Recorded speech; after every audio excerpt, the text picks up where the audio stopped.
السلام علیکم ورحمۃ اللہ وبرکاتہ۔ الحمد للہ والصلاة والسلام علی رسول اللہ۔ اشہد ان لا الہ الا اللہ وحدہ لا شریک لہ واشہد ان محمدا عبدہ ورسولہ نبینا محمد وعلی آلہ وصحبہ اجمعین آمین یا رب العالمین۔ جی، سب سے پہلے تو آپ کو رسول اللہ صلی اللہ علیہ وسلم کی وصیت کے مطابق ملخص علوم الشریعہ کورس میں خوش آمدید۔ اللہ تعالیٰ سے دعا ہے اللہ تعالیٰ ہمیں اس کلاس کا حق ادا کرنے کی توفیق عطا فرمائے، آمین یا رب العالمین۔ آج ہم اللہ کی توفیق سے دوسرے پارے کا رکوع نمبر 3 اور 4 پڑھیں گے۔ تو آج ہماری درس نظامی کی کلاس نمبر 20 ہے، جس کا جز اول ہے تفسیر القرآن الکریم۔ آج کے سبق کی آیات ہیں 168 سے 182۔ تو آئیے ہم دیکھتے ہیں کہ آج کی آیات میں اللہ تعالیٰ نے بنی اسرائیل سے کیا خطاب کیا اور اس میں ہم مسلمانوں کے لیے کیا سبق ہے۔ أعوذ بالله من الشيطان الرجيم يا أيها الناس كلوا مما في الأرض حلالا طيبا ولا تتبعوا خطوات الشيطان إنه لكم عدو مبين۔ صدق اللہ العظیم۔ آئیے ہم دیکھتے ہیں ان دو رکوع میں اللہ تعالیٰ کی کیا حکام ہے۔ تیسرا رکوع دوسرے پارے کا اور سورت کا رکوع نمبر 21 ہے، جس میں 168 سے 176 آیات تک ہے۔ ان آیات میں اللہ تعالیٰ نے کیا کیا حکم دیا ہے؟ سب سے پہلا پوائنٹ اس میں یہ ہے کہ حلال اور پاکیزہ رزق کا حکم ہے، یعنی اللہ تعالیٰ تمام انسانوں کو حلال اور پاکیزہ چیزیں کھانے کا حکم دیتے ہیں، شیطان کے نقشے قدم پر چلنے سے روکتے ہیں۔ پھر اندھی تقلید سے منع کیا گیا ہے، کیونکہ کفار اپنے آباء و اجداد کی اندھی تقلید کرتے تھے۔ اللہ تعالیٰ نے بغیر دلیل کے کسی کی پیروی کرنے سے منع فرمایا۔ اس کے بعد حرام چیزوں کا بیان ہے کہ مردار، بہتا ہوا خون، خنزیر کا گوشت اور غیر اللہ کے نام پر ذبح کیا گیا جانور، یہ چیزیں اللہ تعالیٰ نے حرام قرار دی ہیں۔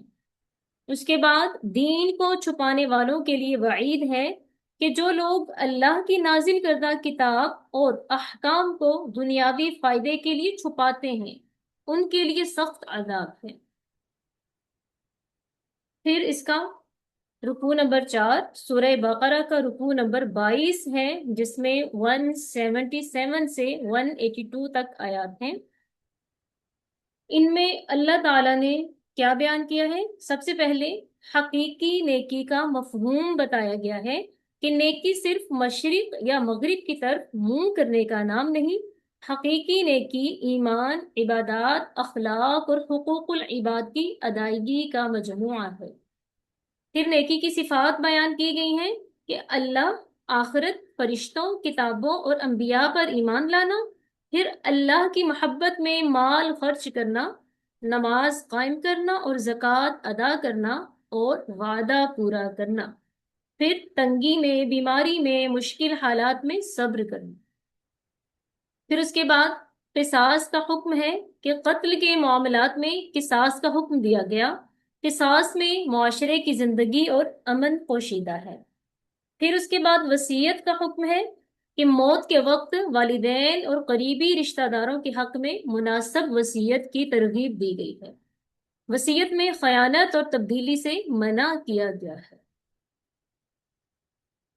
یعنی ان دو رکوع میں اللہ تعالیٰ نے حلال و حرام، اندھی تقلید کرنے سے منع کیا ہے اور دین کو چھپانے والوں کے لیے وعید بیان کی گئی ہے۔ اسی طرح حقیقی نیکی کی تعریف ہے، قصاص کا حکم بیان کیا گیا ہے اور وصیت کے آداب بتائے گئے ہیں۔ یہ ہمارے آج کے سبق کا پوائنٹ ہے۔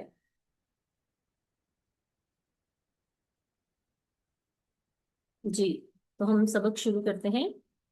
یا ایوہ الناس، اے لوگو، کلو تم کھاؤ، مما اس میں سے جو فی الارضی زمین میں ہے، حلالن حلال، طیبن پاکیزہ چیزیں، ولا تتبعوا اور نہ تم اتباع کرو، خطوات الشیطان شیطان کے قدموں کی، انہو لکم عدو مبین، انہو بے شک وہ لکم تمہارا عدو دشمن ہے، مبین واضح طور پر، کھلم کھلا دشمن ہے۔ تو آپ دیکھیں اللہ تعالیٰ یہاں کہہ رہے ہیں یا ایوہ الناس۔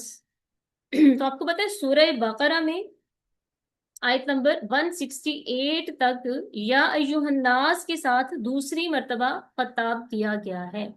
پہلا خطاب کیا تھا؟ یا ایوہ الناس اعبدوا ربکم الذی، ہے نا؟ تو اب کہا گیا ہے یا ایوہ الناس کلوا مما فی الارض حلالا طیبا۔ کیا مطلب ہے؟ اس میں یہ کہا گیا ہے کہ اللہ تعالیٰ نے جو چیزیں حلال کی ہیں تمہارے لیے زمین میں، انہی چیزوں کو کھاؤ، اور جن کو اللہ نے حرام کیا ہے ان کو ہی حرام رکھو، یعنی اپنے پاس سے ہی اللہ تعالیٰ کی چیزوں کو حرام نہ بناؤ۔ کیونکہ جو مشرک تھے وہ کیا کرتے تھے؟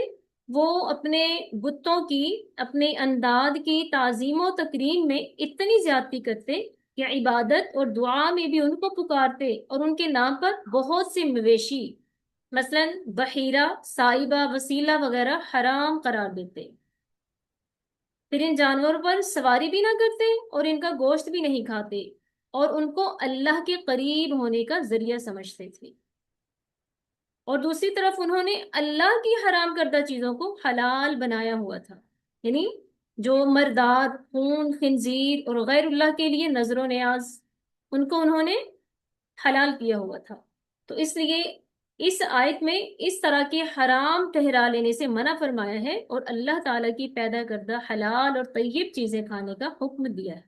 یعنی یہ کہا گیا ہے کہ اللہ تعالیٰ کی حرام کردہ چیزوں سے بچو اور اس کی حلال کردہ طیب چیزوں کو حرام نہ ٹھہرا۔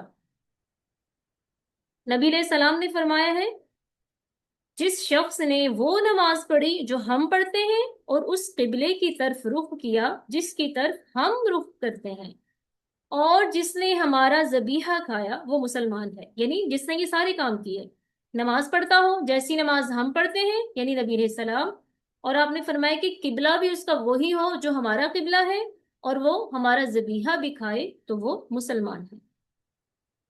پھر یہ فرمایا کہ شیطان کے قدموں کی پیروی نہ کرو، یعنی شیطان کے پیچھے لگ کر ان چیزوں کو حرام نہ کرو جو اللہ نے حلال کی ہیں۔ اللہ اور اس کے رسول کے احکام کی ہر نافرمانی اور دین میں شامل کی ہوئی ہر وہ بات جو اللہ اور اس کے رسول نے نہیں بتائی، وہ شیطان کے قدموں کی پیروی ہے۔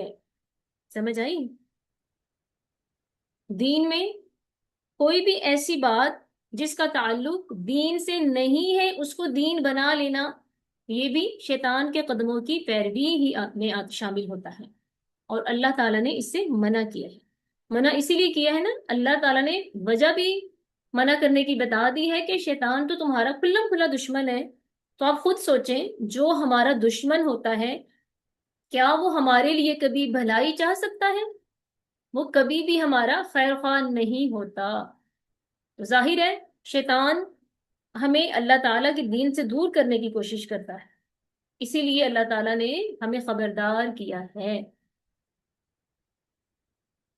پھر فرمایا انما یأمرکم، صرف وہ حکم دیتا ہے تمہیں، بالسوء برائی کا، والفحشاء اور بے حیائی کا، وان اور یہ کہ تقولو تم کہو، علی اللہ اللہ پر، ما جو لا تعلمون تم نہیں جانتے۔ تو یہاں پر تمہیں حکم دیتا ہے برائی کا. سو اس سے مراد کوئی بھی برائی ہے، کوئی بھی برا کام ہے. اور فحشا بے حیائی وہ کیا ہے؟ وہ ایسی برائی ہے جو حد سے بڑھی ہوئی ہوتی ہے. یعنی زنا کرنا یا حد سے بڑھ کے بخل کرنا، چوری کرنا، شراب پینا، قتل کرنا، یہ فحشا میں شامل ہے. اور پھر وَأَن تَقُولُوا عَلَى اللَّهِ مَا لَا تَعْلَمُونَ، اس کا کیا مطلب ہے؟ اس کا یہی مطلب ہے کہ اللہ کے لیے شریک بنانا، شیطان کے کہنے پر اللہ کے حلال کردہ کو حرام قرار دینا، اور اس کے حرام کو حلال سمجھنا. یعنی یہ جو مردار ہے، خون، خنزیر کا گوشت اور غیر اللہ کے لیے نظر و نیاز دینا، یا اپنے پاس سے دین کی کوئی بھی بات بنا کر اللہ کے نام لگا دینا،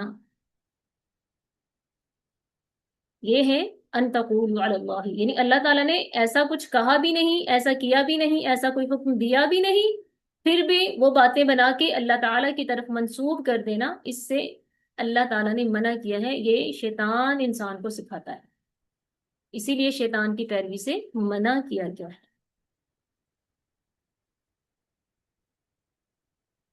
پھر فرمایا وَإِذَا، اور جب قیل کہا جاتا ہے لہم ان سے اتبعو تم پیروی کرو، ما جو انزل نازل کیا اللہ اللہ نے، قالوا وہ کہتے ہیں بلکہ نتبعو ہم پیروی کرتے ہیں، ما جو الفینا ہم نے پایا، علیہ جس پر، آباءنا اپنے آباء و اجداد کو، اولو کانا اگرچہ ہوں، آباؤہم ان کے آباء و اجداد، لا یعقلون عقل نہ رکھتے ہوں، شیئن کچھ بھی، ولا یہتدون اور نہ ہی وہ ہدایت یافتہ ہوں.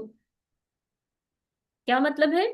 یہ جو مشرکین اور یہود و نصارہ تھے، ان کے پاس اپنے شرکیہ افعال کے لیے، اپنے شرکیہ اعمال کے لیے نہ تو کوئی عقلی دلیل تھی اور نہ ہی اللہ کی طرف سے آنے والی کوئی دلیل تھی. تو جب انہیں یہ کہا جاتا نا کہ اس کی پیروی کرو جو اللہ نے نازل فرمایا ہے، تو وہ کیا جواب دیتے؟ ان کے پاس بس ایک ہی دلیل تھی کہ ہم تو اسی کی پیروی کریں گے جس پر ہم نے اپنے آباء و اجداد کو پایا، کیونکہ وہ ہم سے زیادہ عقل مند تھے. تو اللہ تعالیٰ نے فرمایا کہ اگر کسی کے آباء و اجداد کو کسی بات کی عقل نہ ہو، یعنی انہوں نے خسارے کی تجارت کی ہو یا غلط راستے پر چلتے رہے ہوں، تو کیا تم اندھے بن کر انہی کے پیچھے چلتے رہو گے؟ بلکہ اللہ تعالیٰ کہہ رہے ایسا نہیں ہو سکتا، بلکہ خود عقل سے کام لو اور سیدھے راستے پر چلو. اور سیدھا راستہ صرف وہی ہے جو اللہ تعالیٰ نے اتارا ہے. تو اس آیت میں خطاب مشرکین یہود و نصارہ کی طرف ہے، لیکن وصیت اس میں تمام مسلمانوں کو ہے.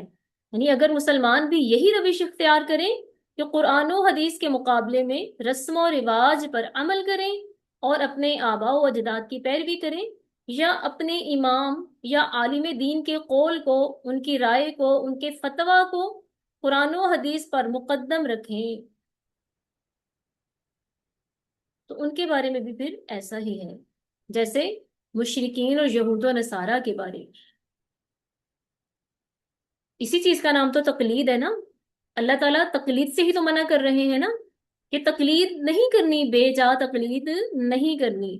لیکن اگر کسی عالم کی بات، اس کی رائے قرآن و حدیث کی نصوص کے خلاف نہ ہو، تو ایسی رائے یا فتویٰ پر عمل کرنا یہ تقلید میں نہیں آتا اور یہ ناجائز بھی نہیں ہوتا، کیونکہ حقیقت میں وہ قرآن و سنت کی ہی پیروی ہو رہی ہوتی ہے. پھر آگے اللہ تعالیٰ نے ایسے لوگوں کی مثال کیا دی ہے؟ وَمَثَلُ الَّذِينَ كَفَرُوا، اور مثال ہے کافروں کی، كَمَثَلِ الَّذِي اس شخص کی مانند، يَنْعِقُ جو پکارتا ہے، بما اس کو جو، لا يسمع نہیں سنتے، الا مگر دعاءً دعا، و نداءً اور پکار. یعنی آواز، سمن بہرے ہیں، بکمن گونگے ہیں، عمیٌ اندھے ہیں، فہم لا یعقلون پس وہ عقل نہیں رکھتے. اب کیا مطلب ہے؟ اللہ تعالیٰ نے کفار کی مثال دی ہے